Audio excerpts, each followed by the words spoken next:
Hey everybody, it's Scott the Pedal Guy. How you doing? We're all about pedal demos, pedal knowledge, and pedal sales. I love pedals, and so do you. In today's video, I'm going to show you how to set up a volume pedal to go along with your wah pedal in the Headrush MX5. But before we get to it, take a second, click on that subscribe button down there, give me a thumbs up, help my video rank in the YouTube algorithm so I can make more content for you.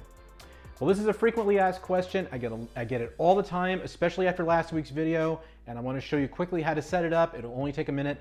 Let's get to that demo.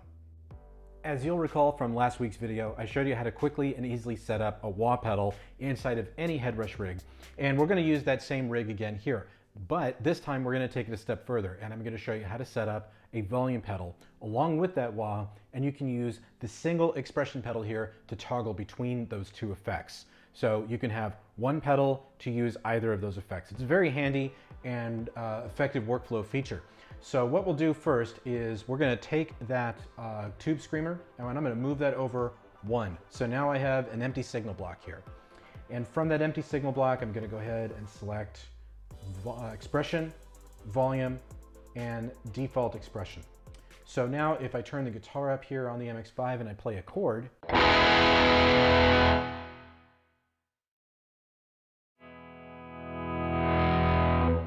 now I have a volume pedal. Pretty simple, right?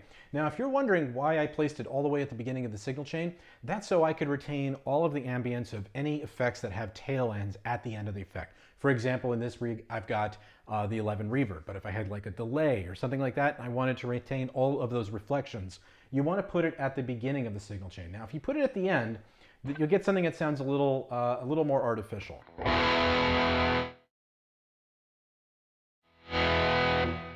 See what I mean? So it probably sounds a lot better if you just place it right where it was before. But again, of course, it's up to you.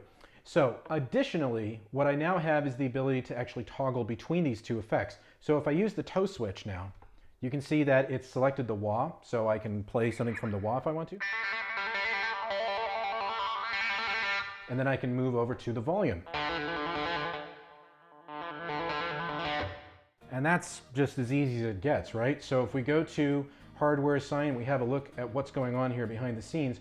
If I select expression pedal A, you can see that it's set up exactly the way that I showed you in last week's video.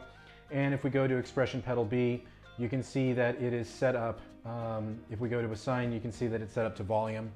And if we go to range, you can see it's set from 0 to 100. So you can change that, of course, and you can fine tune it if you want to. I'm gonna keep it, of course, at 0 to 100. Now, we're in what's called classic mode. There is also advanced mode up here as well, and it does get rather complicated. So we're gonna keep that aside, and we're gonna cover that at some point down the road in a future video. But for right now, that's how you set up an expression pedal, one expression pedal to be your wah and your volume within a single MX5 rig. Well, that concludes today's video. I hope you found it helpful, and we'll see you in the next one. Well, thanks for stopping by. I hope you enjoyed this video. If you have any further questions, be sure to visit us at thepedalguy.com. But in the meantime, follow us on Facebook, follow us on Instagram, and also be sure to subscribe to our YouTube channel for weekly videos and tutorials. Thanks for stopping by here at thepedalguy.com, where I love pedals and so do you.